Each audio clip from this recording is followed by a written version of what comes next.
Daily every Sunday స్కూల్కి వెళ్ళటం, అక్కడ పరిచర్య చేయటం, ఇదంతా కూడా ఆయన సువార్త ప్రకటించాలని రేకెత్తించింది. తన జీవితంలో నేను కూడా ఒక టీచర్ లాగా లేదంటే ఒక సువార్తికుడు లాగా ఉండాలి అని చెప్పి ఆయన ఆశపడి ప్రతి సండే కూడా సండే స్కూల్ కంట 5గురిని తీసుకొచ్చేవాడంట. ఆయన అయినా తెలుగు గలవాడా కాదు, పోనీ ఎడ్యుకేటెడ్ పర్సనా కాదు, ఒక చెప్పుల షాప్లో పనిచేసే చిన్న అబ్బాయి. ఆయనకి అప్పటికి 14 ఇయర్స్ అంట. అతనికి 4 ఇయర్స్ ఉన్నప్పుడే వాళ్ళ ఫాదర్ ఎక్స్పైర్ అయ్యారు, చనిపోయారు. వాళ్ళ అమ్మగారు ఏదో కూలి పని చేసుకుంటూ ఈ అబ్బాయిని పెంచేవారు. ఈ అబ్బాయి అంటే ఎవరు? మోడీ కాదు, DL Modi, DL Modi, not PM Modi. Okay, అయితే ఇతను ఏంటి, తర్వాత ఆయన పాస్టర్ వాళ్ళ సండే స్కూల్ టీచర్ చెప్పిన మాటలు విని చక్కగా రక్షణ తీసుకున్నాడు. మరి మీరు అందరు రక్షణ తీసుకున్నారా? మరి ఆ డిఎల్ మోడీ గారు చూడండి, ఆయన వాళ్ళ టీచర్ మాటలు విని చక్కగా దేవుడి మందిరంలో ఎదిగి దేవుడి పరిచర్య చేస్తూ అనేక మందిని ప్రతి ఆదివారం సండే స్కూల్కి 5 మెంబర్స్ని తీసుకొచ్చేవారంట.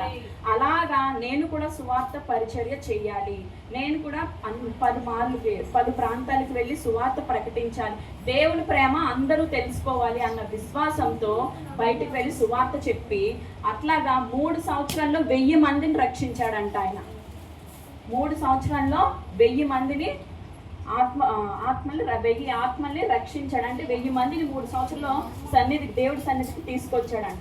ఫస్ట్లో సండే స్కూల్కి ప్రతి ఆదివారం 5గురిని తెచ్చేవాడు. అట్లాంటిది 3 సంవత్సరాల్లో 1000 మందిని దేవుడి మందిరానికి నడిపించారంట.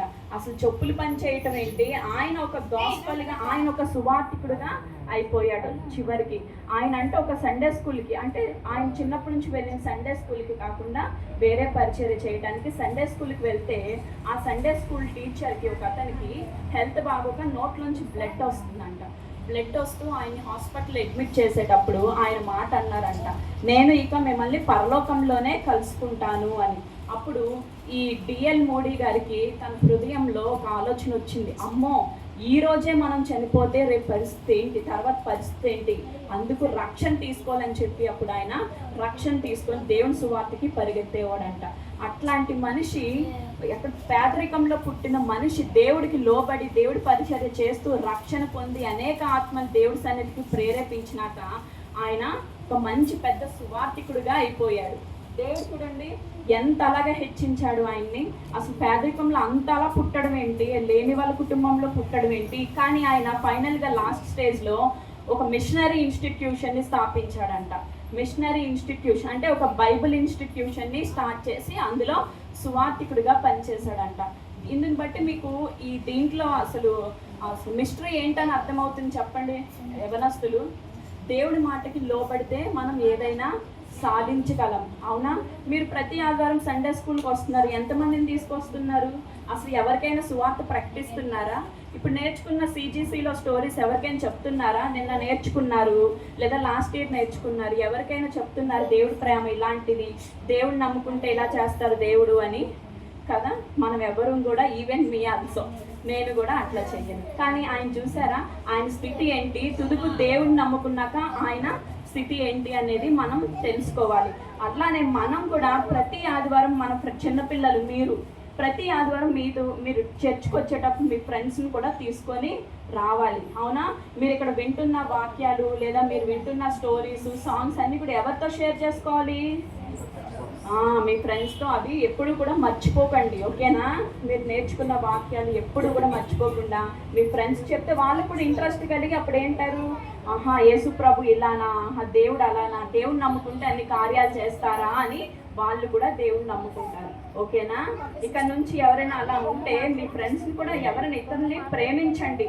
నిన్న మీరు నేర్చుకున్నారు కదా కంటత వాక్యం, అవునా? దేవుని ప్రేమ అంటే ఏంటి నేను చెప్పాను, మర్చిపోయారా? దేవుని ప్రేమ అంటే ఏంటి? ఇతరులు ప్రేమించడం అని చెప్పానుగా, మర్చిపోయారా మీరు ప్రైమరీ వాళ్ళు? మరి మన వలే ఇతరులు కూడా ప్రేమించమన్నారు కదా దేవుడు. మరి మనం నేర్చుకున్నవి వాళ్ళకు కూడా షేర్ చేయాలి. అలానే తన ఇన్స్పిరేషన్గా తీసుకున్నాం మనం డిఎల్ మూడీ గారిని. అంత పేదరికంలో కూడా ఆయన అంత హెచ్చించబడ్డాడు, ఆయనకు అంత ఘనత వచ్చింది. ఆయనకి అలా వచ్చిందంటే కారణం ఏంటి?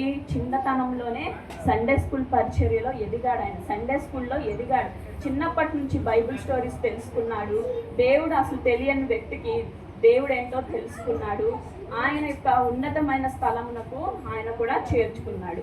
ఓకేనా? మీరు కూడా ఆయన ఇన్స్పిరేషన్గా తీసుకొని మన లైఫ్ని అట్లానే లీడ్ చేయాలి. Okay, thank you.